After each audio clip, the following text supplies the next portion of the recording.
And who defined winning as making you happy, making money as making you happy? That's a societal moray that we know is wrong. And as you get older, you want to be able to look back and say, I've arrived now, you know? Welcome to Good Citizen, a podcast from the Theodore Roosevelt Presidential Library. I'm Ted Roosevelt. Today, I get to talk to Ted Leonsis, an incredibly successful businessman who embodies the American dream. He's the son of immigrants who fled Greece and sought a new life here in the United States. His career has been filled with fascinating twists and turns, but now he owns multiple sports teams, including the Washington Wizards and the Capitals. He is quick to point out luck played a role in his personal story, but make no mistake, he worked hard, constantly putting himself in the arena. As a true leader, Ted shares what has guided and fueled him in his book, The Business of Happiness: 6 Secrets to Extraordinary Success in Work and Life.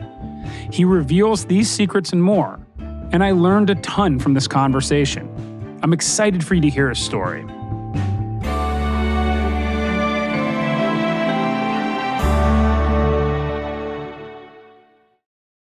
Thank you very much for joining us today. We really appreciate you taking the time. Where are you now? Where are you located? I am in not your actual birthplace, but your birth borough of Brooklyn. Yeah? Yeah. Not as much awards and footballs and various sports memorabilia as you have behind you. Well, I just took this off the wall to show you. This is the man in the arena. It's not the critic who counts, not the man who points out how the strong man stumbles. Honestly, this is such a meaningful thing for people in sports where every moment of every day you're failing and you're booed, right? You make the Hall of Fame if you bat 300 in baseball. It means you failed 7 times. And I have that as a constant reminder on what our life is about. But at the end of the day, it's who neither know victory nor defeat. I said those are sports writers and business writers. It's true. It's amazing how often that speech comes up or that speech gets referenced, particularly in sports. It really sings to athletes in a lot of ways. It sings to owners too. Let's start with sports then. You own a number of professional sports teams, including the Wizards, the Caps, the Mystics. And I'm wondering about your inspiration as a child. I know Lowell, Massachusetts is part of your story, but you spent really the formative years in New York City. I grew up in Brooklyn. I went to public school, PS 169. And both my mom and dad worked. And so you'd get out of school at 3 o'clock. Your parents wouldn't get home to 6 or 6:30. So you'd go into the park and you'd play basketball or baseball. And so at an early age, sports became very endemic to my worldview and competition, teamwork, discipline. What were the early sports for you? What were the ones that you really gravitated towards? Well, basketball was my game. The city parks would have the rims up, and all you needed was a ball and sneakers. That's why soccer is so popular, football around the world. You don't need much. And you had a team and a coach. You did okay in school and then in your life's pursuits. If you participated as a spectator and you sat outside the arena, bad things happen. And could you have imagined in those early days, I mean, were you the type of person that thought sort of great success might come to you, that you could own a sports team, a professional sports franchise, or was that just kind of way beyond the horizon for a 12-year-old version of you? Oh, that was very laughable. My dad was an immigrant from Greece, and he did serve in the war, and then when he got out, did not pursue the GI Bill and got a job as a waiter. Mm-hmm. And my mom, who's also Greek, was 10 years younger than my dad. She grew up in Lowell, and she was a high school grad as well. We rented an apartment on 44th Street between 5th and 6th Avenues in Brooklyn. And so all the people around us, our community, they were truck drivers or they worked in the delicatessen. And my neighborhood got very, very rough at some point. My best friend, next door neighbor, I walked to school with him, became addicted to drugs and was shot and killed by a policeman. He was trying to rob a pharmacy. And my parents said, we've got to get you out of this neighborhood. And we moved back to Lowell. I was just a sophomore in high school. So that was a real big change for me. And sports was really the only thing that kind of kept me together.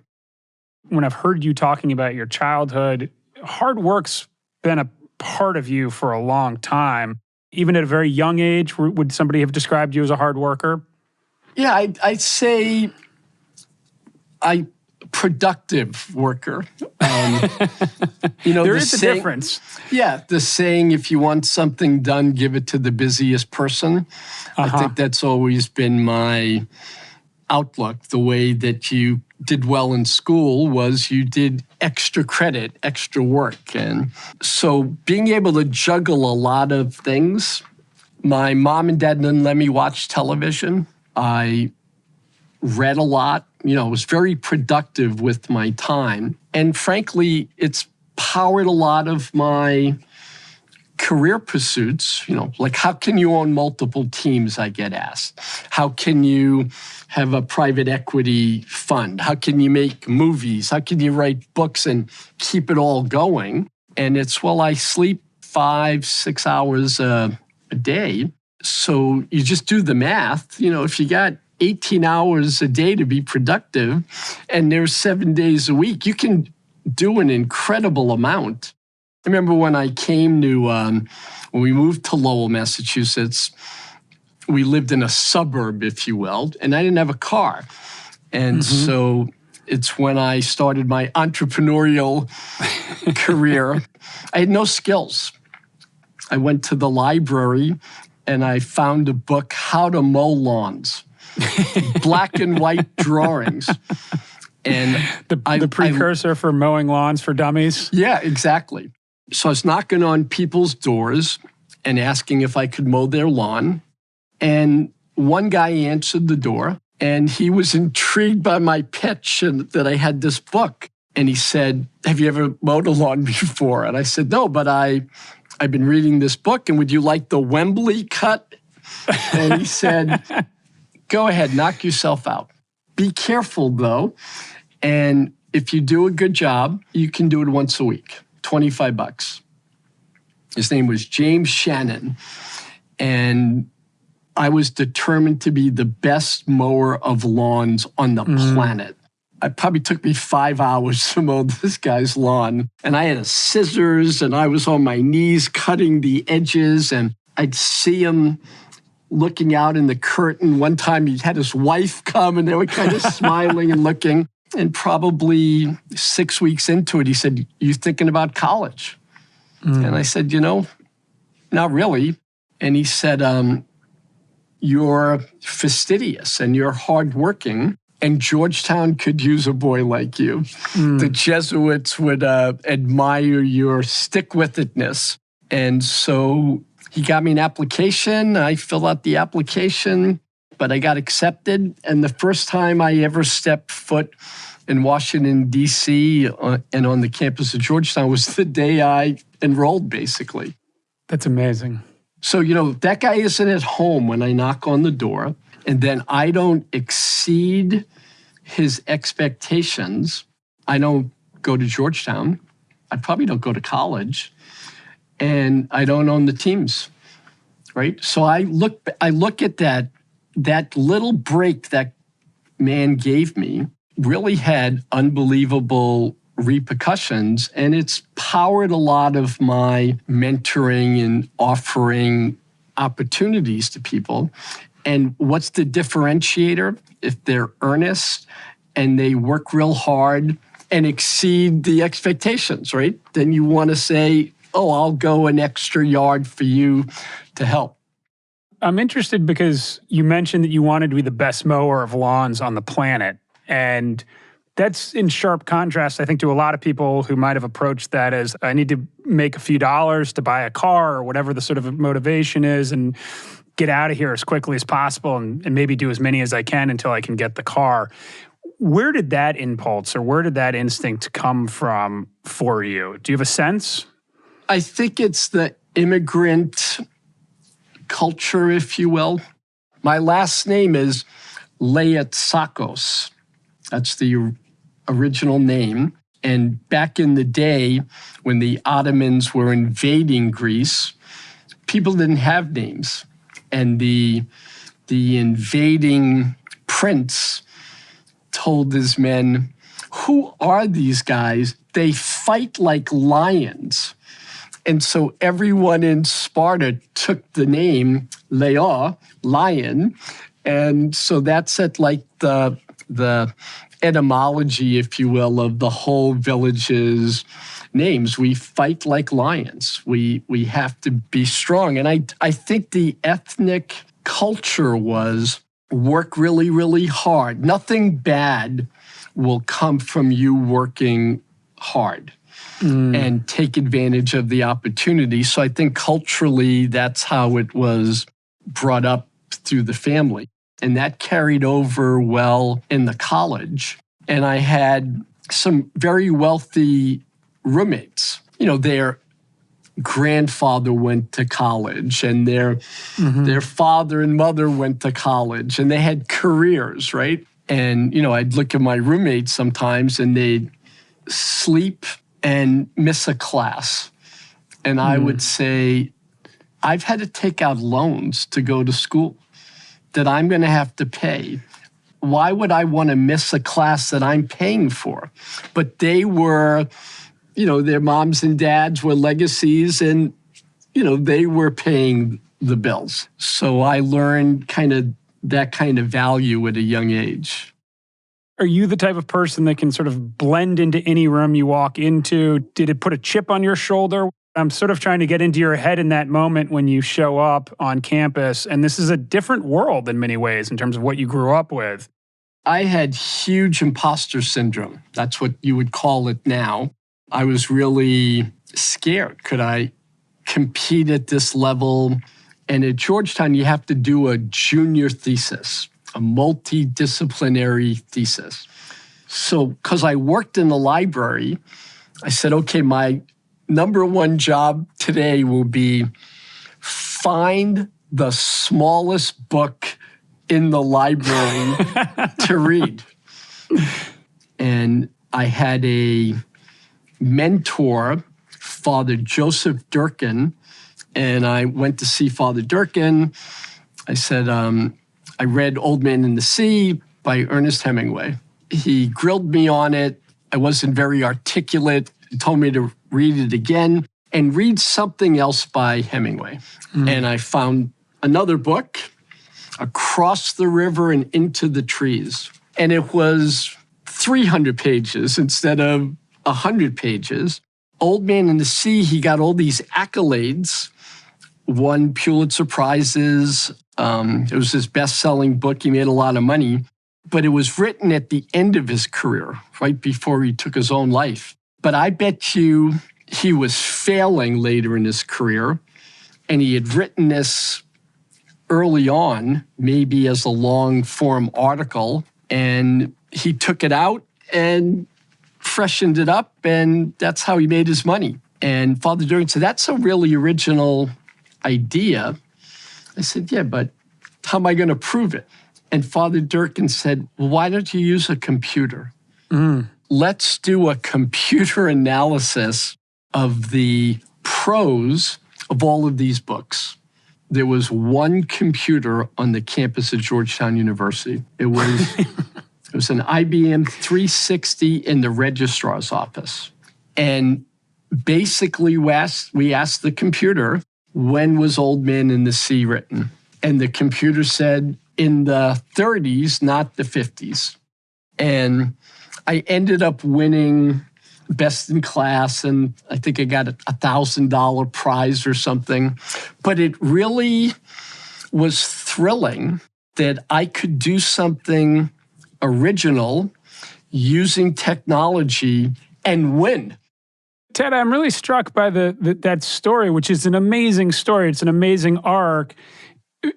But that it started with you pulling the shortest book off the shelf, that you were like, I don't have time for this, but there's something innate about you that you kept sort of pulling on the threads until you went into some very unexpected places, using a computer in a way that may seem commonplace today, but I'm old enough to know that that was a very unusual way to use a computer. There is that common thread of your kind of persistence and hard work throughout. Yeah, I think having a liberal arts education, the emphasis was always on connecting the dots and seeing things differently. When I graduated, I went to work at a big tech company, Wang Laboratories. I was the first liberal arts major they had ever hired. Now I'm working in the tech industry, and I met Steve Jobs early on and Bill Gates early on. I quit my job and started my first company when I was 25 years old. And I had the idea, I'm going to make the TV guide for the software industry. I started a company called LIST, the Leonsis Index to Software Technology. Right out of the gate, the magazine sold out. IBM gave us a lot of ad business. Steve Jobs, unbeknownst obviously to me, was developing the Macintosh. And, Steve Jobs was the most demanding partner ever, asking for things that couldn't be done. He said, I will buy 2 million of these publications from you, $1 a copy, but you have 100 days to do it. And you've got to create it on a Mac. And so we were having to create the future, but with a 100-day deadline. And we did it. The first 2 million Macintoshes that shipped had a copy of the Macintosh Buyer's Guide in it. So they kind of put us in business. Right place, right time, lucky, maybe seeing around the corner before other people did. But having vision is good and important, but you got to do the work. You got to execute. Yeah. That company, my publishing company, it was acquired, and I made a lot of money at a very young age. One thing you haven't talked about in these stories, but I've heard you talk about quite a bit more recently, is the role of happiness in your success. And I'm wondering if this is the moment where you start to recognize the role of happiness in your own success. Very much so, because I sold the company. I was very young, and you're not prepared for this overnight success and accolades, and you think that money is a way of winning. I thought I was all that, and I kind of lost myself for a couple of years.